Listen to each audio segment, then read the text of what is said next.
Every healthy relationship goes through the process of connection, break, and repair. And when we're in therapy with parents, where they usually at is they're used to experiencing break. Tons of break. The students are used to the break. So what we do in therapy is really go ahead and create and continue to create experiences where we talk about repair. The three ingredients to repair are really intention to change, a sense of regret, and a sense of vulnerability or empathy. So when they begin to experience this with one another, we know that repair authentically begins to change their past experiences. So in therapy, it really is an individual approach. When we think about the student and the family, there's been so much break, if you will. Not so much connection necessarily, but break has been a predominant thing in their lives. So what we do in therapy is we bring them there and we have to create a safe environment before anybody can begin to evidence those elements of repair, being vulnerable, expressing some humility. What does that require? I have to feel safe enough to be able to go there. So in therapy, it really is, how can we create a safe environment to make that happen? Mom and dad, them not yelling at the kid, not using advice or lecturing, because we know how effective is that? It's not effective. The kids often come from a place of, we've talked about this as shame. If shame exists at the core of these students, they get stuck in a place where no matter what you say, no matter what I hear, it reinforces that I'm bad. In therapy, we like to frame it in the sense of what we talk to mom and dad about. What is the difference between shame and guilt? Guilt is the behaviors are bad. I can separate myself from what I've done is bad. Shame says, I'm bad. I can't separate. My behaviors always mean that I'm bad. So if mom and dad, we get into these communication styles of do this, change this, we need to repair in this way. The student feels what? Constantly, everything means that I'm shameful, I'm bad. So therapy goes in and we take the parents to a place where we use what's called empathy to not focus on the behaviors, but to begin to talk about the emotions. And when we can go a little bit further, we go to a place where we can go to a place of what I call an experience of acceptance. That can you go to my deepest and darkest shame through you being put yourself in my shoes. Can the parents actually put themselves in the kids' shoes? What was that trauma like for you? What was that time in the orphanage like for you? What was it like when you feel feelings of abandonment? What is the abuse like? Whatever they've experienced, can you truly put yourself in my shoes and begin to share it with me?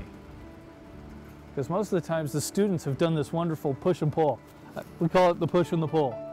I love you so much, I can't stand you, stay away from me, but I want you. Most parents have felt that. The families come into therapy usually when they start, and it's pretty fragmented. It's on some level there's a ton of resentment. The parents have been through so much, the student has been through so much. There's a reason that they're coming to treatment. We can't. It's exceeding our ability to take care of at home. So inevitably, what does that mean for parents? They have grief, they need to grieve. They need to grieve the loss of the child not being at home. They need to grieve the loss of the relationship. There's lots of resentment. So in therapy, we want to kind of clear the slate, if you will, and we need to begin to build the correct foundation of what does safe communication feel like. And that often involves having individual sessions with the parents to be able to grieve. Boy, what does your resentment feel like? I'm so angry. Our lives have been so disturbed.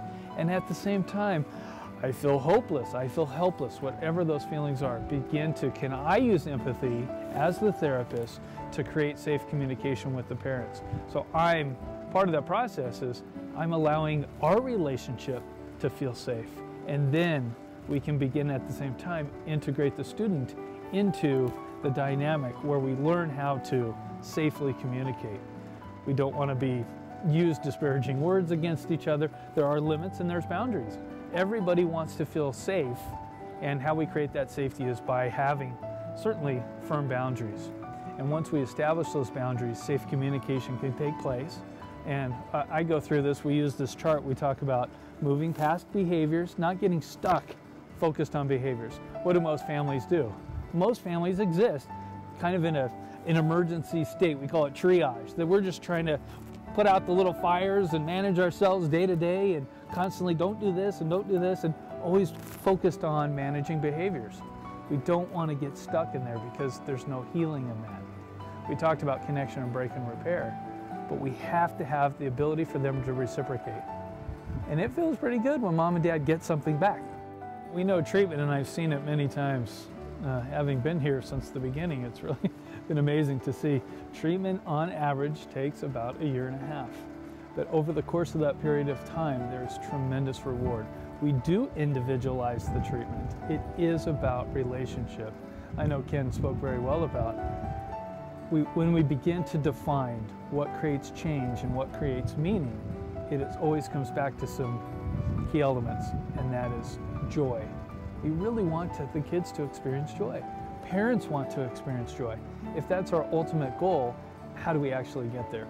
We know that gratitude is a significant part of joy. And believe it or not, when the students come in, oftentimes, boy, mom and dad, have you felt any gratitude? There's no gratitude, there's entitlement, we have all kinds of trouble. And to begin to see that develop is incredibly rewarding for us as therapists. That is certainly a huge give back, even to all of our staff. I've had the pleasure of seeing kids over the course of 1.5 years, and certainly beyond that. Sometimes it's after they've graduated and it's 1 year past that I get thank you letters and I get messages and I get them wanting to visit and talking about how they have functional relationships now. And that's where the meaning comes from for them. They are actually able to experience joy rather than being consumed by this sense of shame that I'm bad. They've been freed up from that because we've been able to sort of work with families and take away all the external motivators, have an army of people dedicated to making about relationship. The relationship is more important than the schedule. The process is more important than the task. We know that to be true here. So I'm not so focused on behaviors. Eventually, is the end goal to change some behaviors? Absolutely. But emotions drive behaviors. And if you're just trying to change behaviors, it's just kind of a superficial addressing of what's really happening. Sort of like putting a Band-Aid on a bursting dam. You can't hold back the tide forever unless we change what's at the core.